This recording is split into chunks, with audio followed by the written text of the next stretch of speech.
Donc, bienvenue au Gluten Free Talks. Ce talk show va parler en détail de la maladie cœliaque ou l'hypersensibilité au gluten, qui est une maladie auto-immune, qui est peu connue du grand public. Et donc, on va essayer d'aborder quelques points. Et aujourd'hui, pour ça, j'ai deux invités. Donc, j'ai Théo et Rebecca, si vous pouvez vous présenter. Rebecca ? Alors moi, c'est Rebecca. Je suis cœliaque depuis 2019. Donc, j'ai d'ailleurs commencé un compte Instagram en 2019 pour parler justement de la maladie et mettre en avant cette maladie encore trop peu connue du grand public et partager des recettes et des astuces sans gluten. Ok. Canon. Moi, c'est Théo, comme tu viens de le dire, créateur de contenu plutôt food, pas du tout touché par la maladie et avec très peu de connaissances sur la maladie au final et sur les enjeux que vous vivez aujourd'hui. Ok, super. Donc du coup, pour ce talk show, je vais vous poser des questions. Et donc vous avez des pancartes avec un oui et non. Et donc vous allez montrer la réponse et après on peut peut-être en débattre et discuter. Ok. Voilà, ensemble. Super. La première question que j'aimerais vous poser, est-ce que les personnes atteintes de la maladie cœliaque doivent disposer d'un ensemble d'ustensiles différents dans leur cuisine ? Ok. Par exemple, Théo, qu'est-ce que tu as à dire sur ça ? Je pense que non. Normalement, on ne devrait pas avoir besoin d'un set d'ustensiles complètement différents. Par contre, j'imagine que tout doit être extrêmement bien nettoyé entre deux utilisations, pas réutiliser la même planche à découper, etc. Tout à fait. Mais j'imagine que normalement, il n'y aurait pas besoin de tout changer. D'accord. Et Rebecca ? Donc moi j'ai mis non parce que en fait ça dépend un peu. Il y a certains ustensiles qu'on va pouvoir nettoyer assez bien, mais il y en a d'autres comme les ustensiles en bois par exemple qui gardent justement les dépôts de gluten et c'est ça qui est la contamination croisée justement. Ouais. Donc ça va être compliqué à nettoyer. Donc pour ces ustensiles-là, ça va être compliqué d'avoir le même pour tout le monde. Ouais. Mais pour le reste, les couverts, etc., s'ils sont bien nettoyés, il n'y a pas de souci. Okay. Moi, je rebondis et je pense aussi au grille-pain, par exemple. Ouais. Donc moi, typiquement, le grille-pain, il faut en avoir au moins 2 dans la cuisine parce que c'est très compliqué de nettoyer, tout ça. Donc voilà. Alors... Mais du coup, si je peux... Oui. Permettre. Du coup, même, j'imagine, un plan de travail en bois, du coup, doit être... c'est potentiellement un contaminant. Si c'est pour couper du pain, par exemple, s'il y a du pain avec gluten qui est coupé dessus, ça va être compliqué de l'utiliser pour une personne cœliaque. C'est même impossible. Enfin, moi, je ne l'utiliserai pas. En tout cas. Tout à fait. Deuxième question. Les personnes atteintes de la maladie cœliaque peuvent-elles déguster une bonne bière belge si elles sortent entre amis, par exemple ? Non. Ok. J'aimerais vos avis là-dessus. Je vais commencer. Moi, j'ai mis non parce que, en fait, c'est très compliqué. La bière, c'est fait à base de gluten. C'est du houblon, du malt d'orge. Donc, une bière sans gluten, déjà, c'est compliqué à trouver. Et aujourd'hui, quand on sort entre amis boire un verre, la maladie n'est pas encore assez répandue pour qu'on puisse trouver des options sans gluten dans les brasseries, etc. Maintenant, beaucoup en proposent de plus en plus. Et certaines brasseries, certains bars, ouais. Donc, dans ces cas-là, on peut, mais ça reste malheureusement trop rare encore aujourd'hui.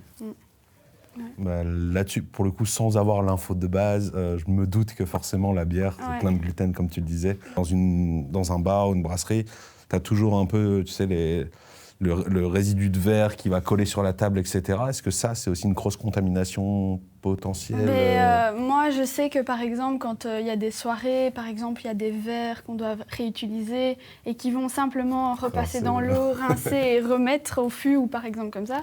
Là, c'est compliqué, quoi. Moi, je m'y risquerais pas en tant que cœliaque. Je sais pas toi, Rebecca. Non, moi non plus. Et j'ai beaucoup de mal par rapport à ça, justement, avec les sorties entre amis et les repas en extérieur, parce que voilà, la contamination est partout. Et étant donné que les personnes ne sont pas assez au courant et qu'on se dit que c'est juste en ingérant vraiment une quantité de gluten que ça va poser problème, voilà, moi non plus, des verres contaminés, je ne bois pas.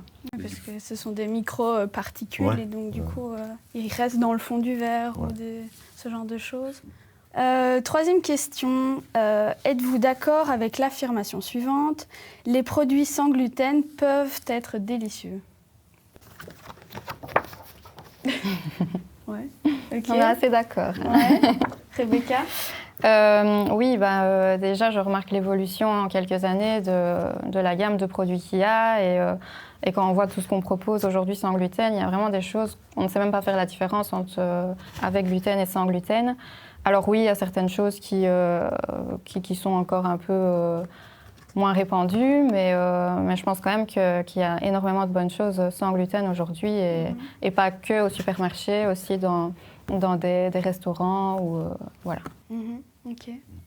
Ouais, je rejoins Rebecca là-dessus, même si sans être touché par la maladie aujourd'hui, il y a une telle offre dans les magasins par rapport à 10 ans en arrière où tu avais les 2 paquets de pâtes, le pain un peu mou, un peu bizarre.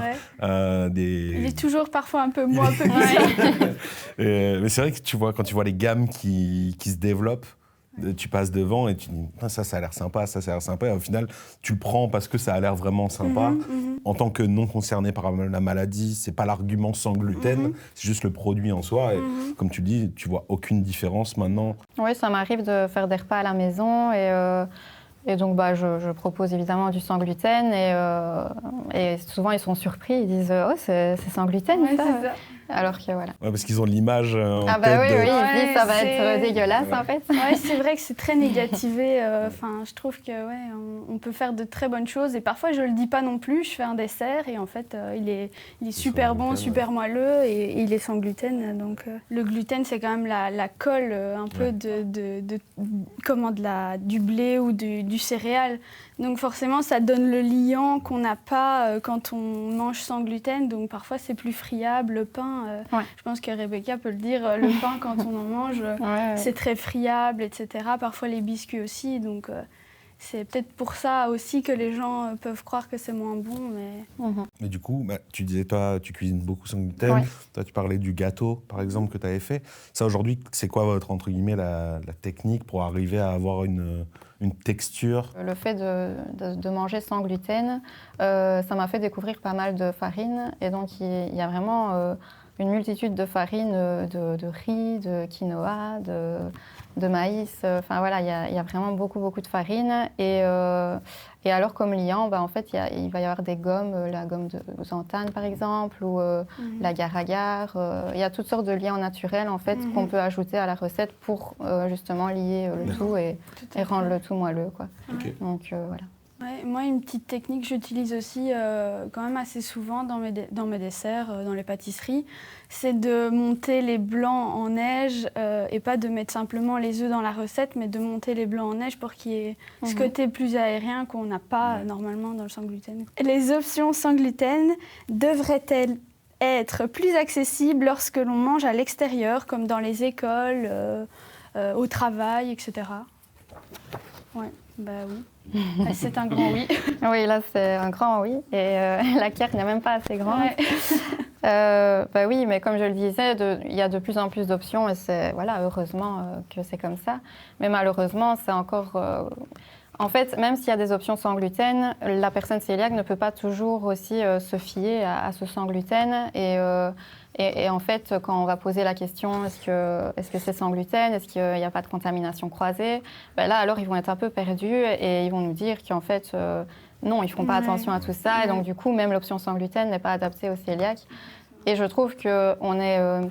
On est quand même en retard par rapport à d'autres pays où là, ils sont vraiment avertis par rapport à ça. Je prends l'exemple de l'Italie. Je vais souvent en vacances en Italie. Et là, dès que je dis que je suis cœliaque, ils savent directement de quoi je parle. Ils ont des normes assez strictes là-dessus. Et ils ont parfois 2 cuisines séparées. Voilà. C'est marrant parce que l'Italie, c'est quand même un peu le pays du gluten. Ah oui, mais c'est peut-être justement pour ça qu'ils ont mis tout en place, pour que les personnes se sentent comme tout le monde, quoi.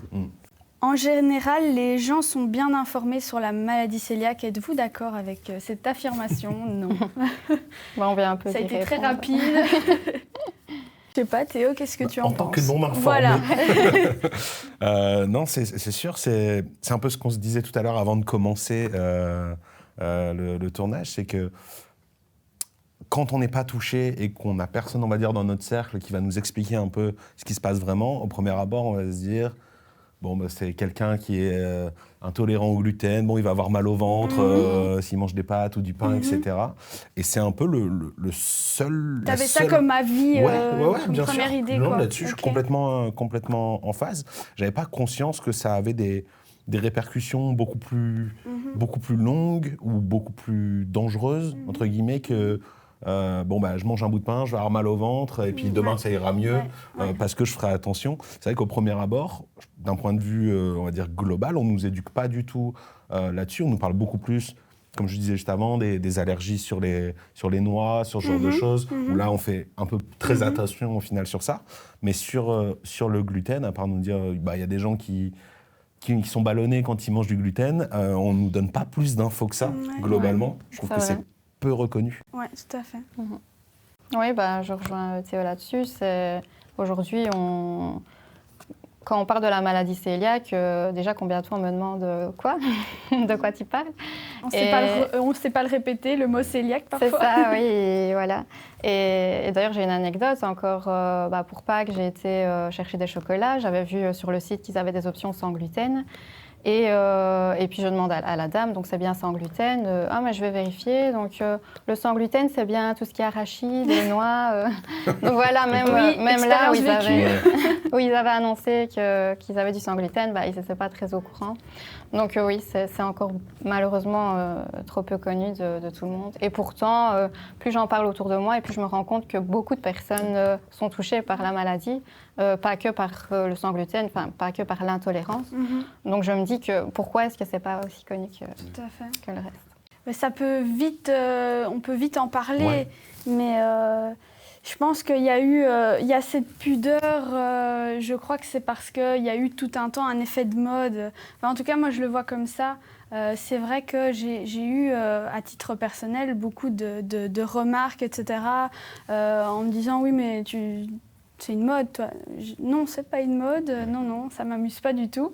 Et donc, ceux qui étaient vraiment touchés par la maladie et l'intolérance, et voilà, ont été mis un peu dans le même lot. Et donc, du coup, pour moi, il n'y a pas assez de sensibilisation à ce niveau-là, quoi. Donc, Et pour revenir au fait d'être en société et de parler à ses amis de la maladie ou à son entourage, c'est toujours compliqué parce que justement, il y a eu cette mode, mais il y a aussi le fait qu'ils ne comprennent pas la différence entre sans gluten, intolérance au gluten et maladie cœliaque. Et donc moi, j'ai toujours peur j'ai du mal à faire confiance en fait, même aux personnes très proches. Et donc du coup, si je dis que je mange sans gluten, que j'ai la maladie cœliaque, ils vont vouloir bien faire et me faire plaisir, mais voilà, j'ai pas envie de les embêter, j'ai pas envie de les stresser. Donc voilà, c'est très compliqué. Est-ce qu'ils ont conscience de où est présent le gluten aussi? Mais c'est ça, quand tu cuisines, tu dis au premier abord, le gluten, ça va être dans la farine. Tu veux bien faire, et même moi, là, sans être complètement informé, je me dis demain, vous venez à la maison, je dois faire du sans gluten, je vais faire quelques recherches pour être sûr que c'est pas juste la farine que je vais utiliser ou les pâtes.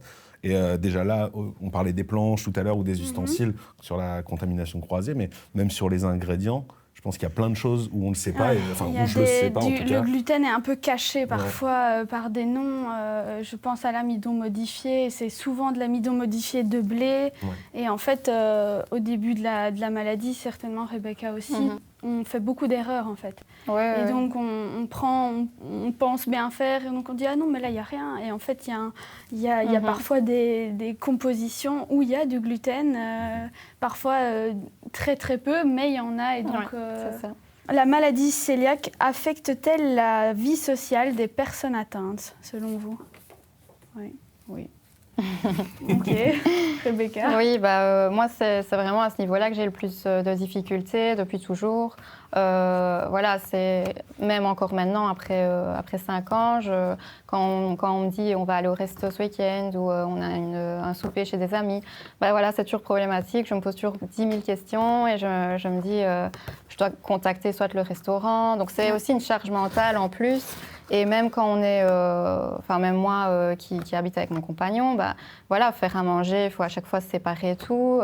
C'est vraiment compliqué au niveau social et justement parce que, là je parle des amis et de l'extérieur et des restaurants, justement parce qu'ils ne sont pas au courant de la maladie et pas assez en tout cas. Et donc c'est compliqué de faire comprendre qu'on ne peut pas manger n'importe où, n'importe quoi et qu'on doit faire attention, quoi. Ça avait un impact social, mais c'est surtout là, suite à la discussion, où je me rends compte à quel point... Tu prends un peu conscience et tu complètement. D'office, ça a l'air beaucoup plus contraignant que ce que j'avais en tête en arrivant ici aujourd'hui. Après, là, c'est un peu forcément, on essaye de sensibiliser. Il n'y a pas que des mauvais aspects, mais c'est clair que d'un point de vue social, moi, je trouve que c'est le plus impactant. Et puis, tu t'amuses aussi avec la nouvelle farine. C'est pour ça aussi que j'ai commencé la chaîne, en testant des nouvelles choses. Et je me suis dit, c'est chouette, je sais faire tout ça sans gluten. Mais voilà, à l'extérieur, c'est pas la même chose, quoi. Ouais, ça se développe pas autant. Tu en fais un peu ta force aussi, tes réseaux. C'est ça. Non, c'est bien. Alors, selon vous, existe-t-il une solution médicale pour soigner la maladie ?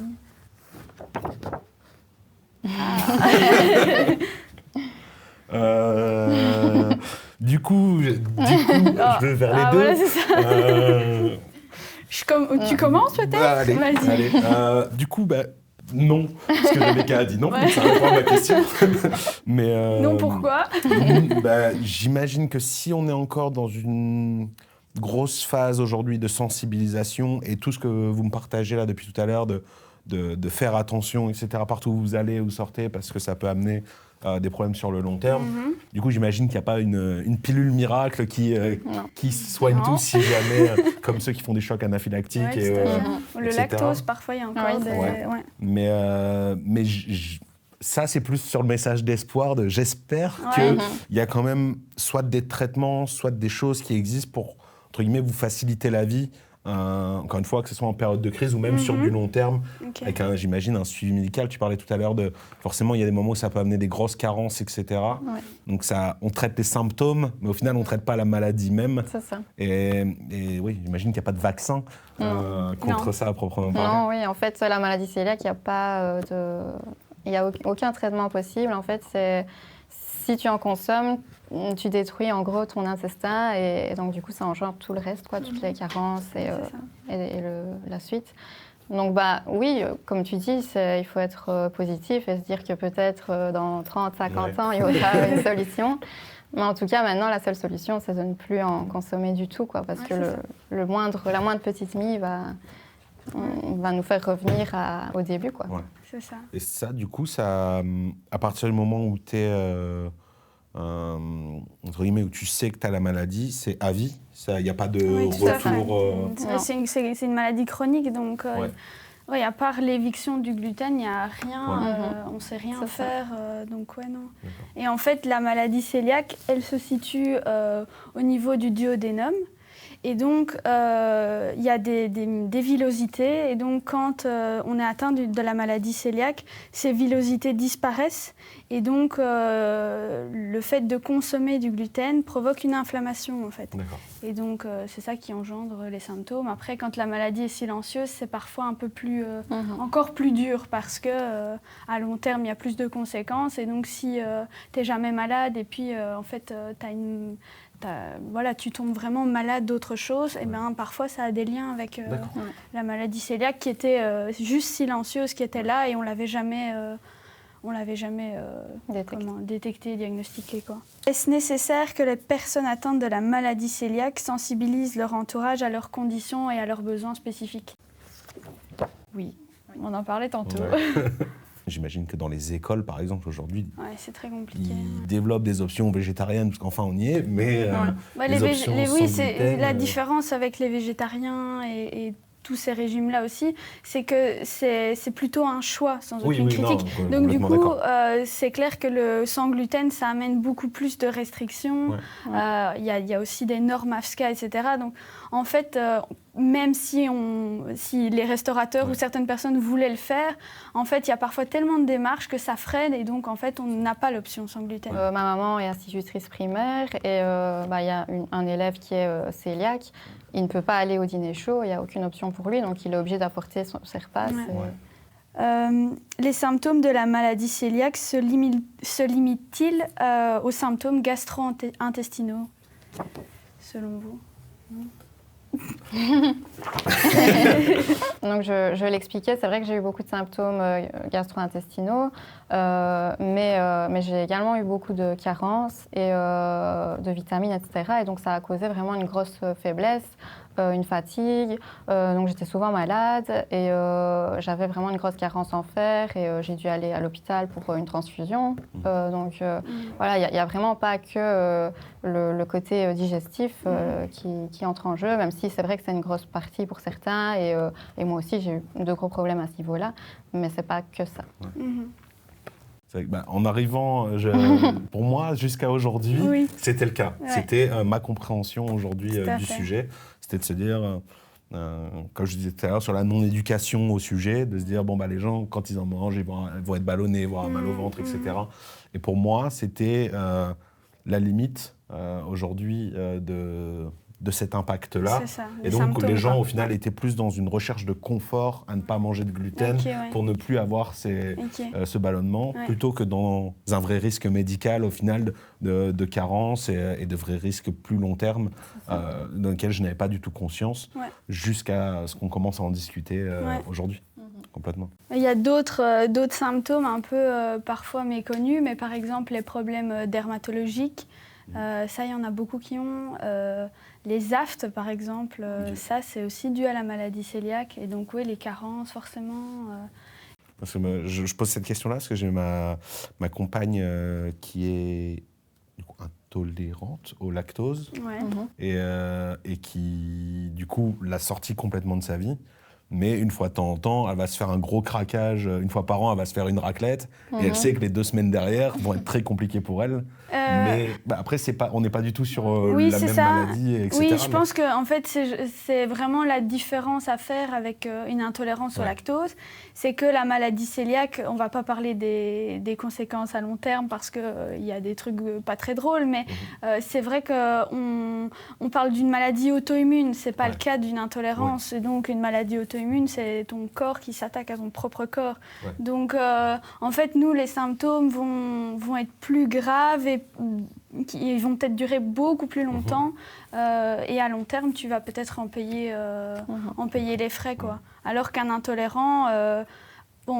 toute proportion gardée. S'il commence à faire ça toutes les 2 semaines, je ne suis pas sûre que ce soit une bonne idée. Mais s'il y a une raclette une fois par an et qu'elle est malade, ça a beaucoup moins de conséquences qu'un... Il y a 3 choses différentes. Il y a l'allergie, on va dire, au blé. Il y a la maladie cœliaque et il y a qui est en fait, le nom scientifique, c'est une intolérance au gluten. D'accord. Bien que maladie auto-immune. Et alors, il y a plutôt une sensibilité au gluten. Et il y a énormément de gens qui sont sensibles au gluten. On ne sait pas trop d'où ça vient.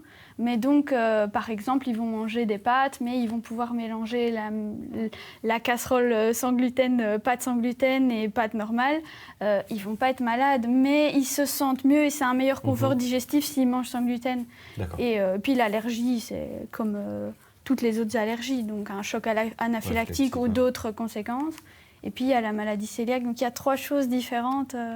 C'est pour ça que c'est important aussi quand on a l'impression qu'on digère mal le gluten, c'est pas une bonne idée en fait de l'arrêter. Il faut faire des tests en consommant du gluten, même si on pense qu'on est cœliaque, parce que justement c'est à ce moment-là que les villosités vont être à plat et qu'on va détecter les anticorps. Si on arrête de manger du gluten, peut-être que le corps va se refaire et puis on va faire les analyses et on n'aura rien, alors que c'est juste que ça s'est remis petit à petit tout seul. En tout cas, un grand merci pour cette discussion très intéressante. Et je pense que tu as pu en apprendre un petit peu plus sur la maladie cœliaque. Donc, merci à vous.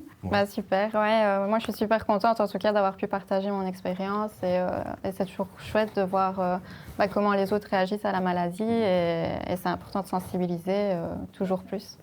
Et je termine en disant que le 16 mai, c'est la journée mondiale de la maladie cœliaque. Et donc, c'est bien aussi de... Le 16 mai, on cuisine pas sans gluten. Voilà, pourquoi pas faire une petite recette sans gluten. Moi, je tiens vraiment à vous remercier aussi, parce que ça a été une vraie découverte pour moi.